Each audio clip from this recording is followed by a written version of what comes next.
नमस्कार दोस्तों, मैं अभिषेक कुमार राय आप सभी का स्वागत करता हूं अपने YouTube channel geo politics with Abhishek Kumar राय।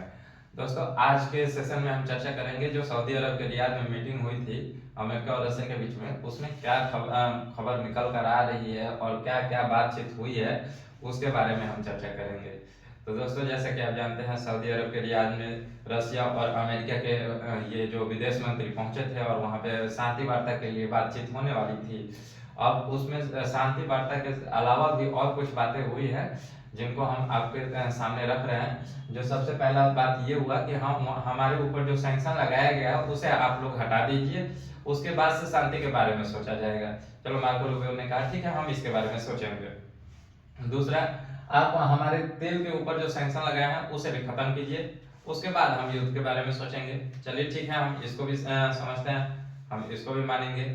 दूसरा, फिर तीसरा ये आया कुछ ऐसे कानून लाए जाए जिनके तहत हमारे मतलब जो घनिष्ठता है उसको बरकरार रखा जाए, कोई भी आकर हमारा मतलब आलतू फालतू रिलेशन को खराब ना कर दे। जैसे जो बाइडन ही आए और वो किए क्या कि सीधा मतलब यूक्रेन को सप्लाई करने लगे और वो मतलब रशिया और अमेरिका के बीच में ही तनाव खड़ा हो गया। तो ऐसा दोबारा ना हो, इसके लिए कुछ नीति अपनाई जाए, नीति बनाई जाए। चलिए ठीक है, इसके बारे में भी हम सोचेंगे। अब सर तीसरा और चौथा मुद्दा जो निकल कर आया कि ठीक है, ये सब बातें तो आपने मान लिया, अब भैया अब बताइए कि युद्ध को कैसे शांत किया जाए। चलिए, ये सब तो मांग आपकी अपने लिए है, हम मानते हैं, लेकिन युद्ध को कैसे शांत किया जाए। तो युद्ध को शांत कराने का एक ही विकल्प है कि जो हम एरिया कब्जा चुके हैं उसे हमारे हवाले कर दिया जाए, और जो इतना जो छोड़े हैं ये यूक्रेन रखे, हमें उससे कोई मतलब नहीं है, लेकिन इसके लिए कोई ऐसा कानून लाया जाए जिसके तहत ये नाटो में ना जाए। नाटो में जाएगा, नाटो मेरे बगल में आ जाएगा। नाटो के खिलाफ तो अमेरिका खुद है। ये डोनाल्ड ट्रंप सीधा कहते हैं कि भैया ये कौन सी नीति है कि मतलब एक मिलकर मतलब एक पर 3200 के 3200 मारो, ऐसा हम नहीं चलने देंगे, खत्म करो इस नाटो को। और तुम लोग साले अपने जीडीपी का 1-2% तो नाटो पे खर्च करते हो, टोटल तो मैं खर्च करता हूँ, तो मैं ऐसा क्यों उठाने जाऊँ, मैं तुम लोगों के लिए दूसरे देश से क्यों दुश्मनी लेने जाऊँ। तो सीधा बात है, इस युद्ध को खत्म करो। चलिए, इस बात को भी मान लिया गया। अब कहते हैं रूस के विदेश मंत्री कि ठीक है, आप मान तो लिए, लेकिन ये ऐसे ही तो होगा नहीं, वो जेलेंस्की बहुत सारा पागल है, वो मानेगा नहीं। तो ऐसा करते हैं कि वहां पे पहले इलेक्शन कराते हैं और वहां पे कुछ हमारे मतलब जो फेवर में जो गवर्नमेंट हो वैसी गवर्नमेंट को लाते हैं और फिर जाकर युद्ध को मतलब सीज फायर करते हैं। चलिए ठीक है, इसके बारे में हम चर्चा करेंगे। किसके बारे में? तो इलेक्शन के बारे में, क्योंकि ये इंपॉर्टेंट मुद्दा है। अच्छा, आइए बताते हैं हम आपको कि कैसे इंपॉर्टेंट मुद्दा है। यहाँ से जब मीटिंग खत्म होती है तो यहाँ से एक राजदूत निकल कर जाते हैं, कहाँ पर? अमेरिका के राजदूत जाते हैं यूक्रेन में, जेलेंस्की से मुलाकात करते हैं। जेलेंस्की वहां पे मतलब पुराने रिलेशन की वकालत करते हैं और कहते हैं कि भैया देखिए, जो बाइडन के कार्यकाल में हम लोग कितने अच्छे दोस्त थे, हम लोग मतलब आप लोग हमें हथियार सप्लाई करते थे तो हम जाकर रशिया को डैमेज करते थे, आप वहीं वाले अमेरिका फिर से क्यों नहीं बन जाते हैं, आप वहीं बनिए। ये मतलब रशिया के फेवर में आप लोग कब से जाने लगे? रशिया तो आप लोग का भी दुश्मन था ना, तभी तो आप लोग ने हमें चढ़ा बढ़ा कर रशिया से भिड़ा दिया और आप लोग पीछे हट गए। ऐसा काहे कर रहे हैं सरकार, कुछ कीजिए। तो ये सीधा सीधा राजदूत इनका बात लेकर चलते हैं और जाते हैं वहां अमेरिका और बताते हैं कि जेलेंस्की ऐसा ऐसा कह रहे हैं, उनके लिए क्या किया जाए। तो सीधा कह रहे हैं वहां के वाइस प्रेसिडेंट कि देखो भैया, तुम अमेरिका के बारे में ये जो भड़काऊ बयान दे रहे हो इसके ऊपर हम सैन्य कार्रवाई भी कर सकते हैं, तो इसलिए तुम सीधा सीधी बात है ये सब बयानबाजी बंद करो, ठीक? और तुमसे युद्ध लड़ना है ना तो तुम लड़ो अपने बलबूते पर, अमेरिका से भीख मांग कर क्यों लड़ रहे हो? हम तुम्हें हथियार गोला सप्लाई नहीं करेंगे, तुम खुद लड़ सकते हो तो लड़ो। साला हम उसे तुम्हें सप्लाई कर रशिया को खुद का दुश्मन बना ले, और किसके बल क्षमता पर हम लड़ने जाएं? ये साला नाटो हमारे बदौलत चल रहा है और तुम लोग चाहते हो कि हम रशिया से दुश्मनी ले ले। वो साला पूरा नाटो का मतलब जितना नाटो हथियार बना रहा है, पूरा नाटो अमेरिका को मिलाकर पूरा नाटो जितना हथियार बना रहा है उससे 10 गुना ज्यादा तो रशिया बनाकर तुम पे खर्च कर रहा है, तो हम उससे लड़ने जाएं? तो इसलिए भैया इसमें हमें कोई विकल्प नजर नहीं आता है, ये फालतू का युद्ध है, इसे खत्म करो तब जाकर ये ग्लोबल लेवल पर शांति स्थापित होगी। और नहीं करोगे तो हम करेंगे। हम कैसे करेंगे तुमको नहीं मालूम तो आप बता देते हैं, सीधा सीधी बात है। पहले तुम ये बताओ कि तुम्हारे देश में इलेक्शन क्यों नहीं हो रहा है? तुम इतने साल से 2018 से लेकर अभी तक तुम कुर्सी पर बैठे हुए हो, कुर्सी छोड़ने का नाम नहीं ले रहे हो, तुम्हारे देश में इलेक्शन क्यों नहीं हो रहा है? तुम तानाशाह हो गए हो।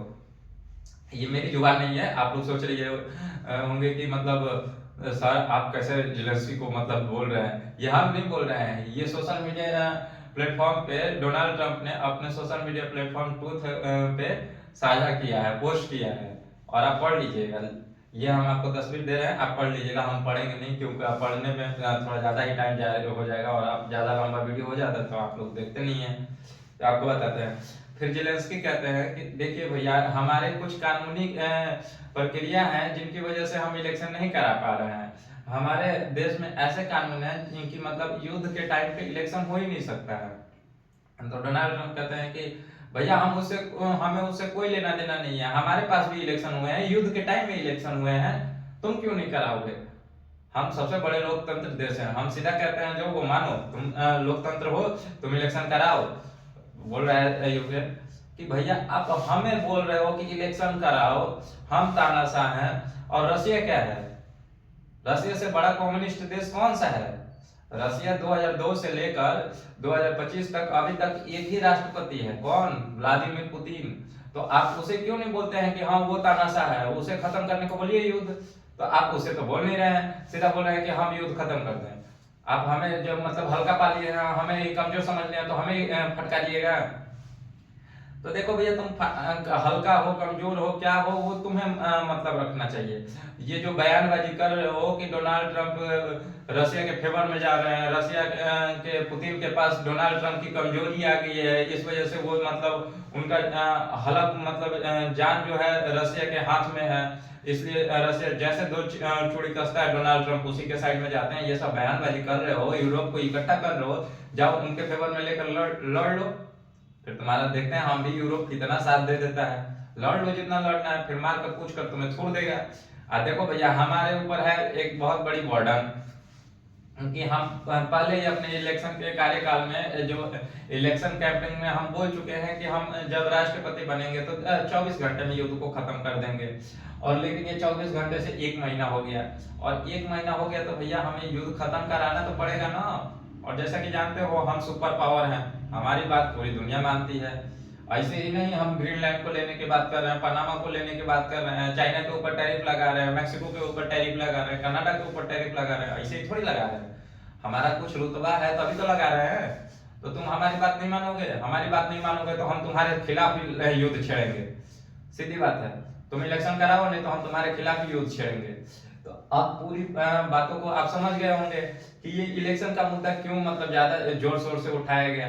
यही नहीं, आपको ये भी बता दें कि हाल ही फिलहाल में 2022 क्या बोलते हैं 20 तारीख को ये डोनाल्ड ट्रंप अपने ट्रूथ सोशल प्लेटफॉर्म पे ये पोस्ट करते हैं कि यूएस एड के तहत बहुत सारी कंट्री के इलेक्शन में अमेरिका अपना प्रभाव डाल रहा है, इसमें इंडिया भी शामिल है।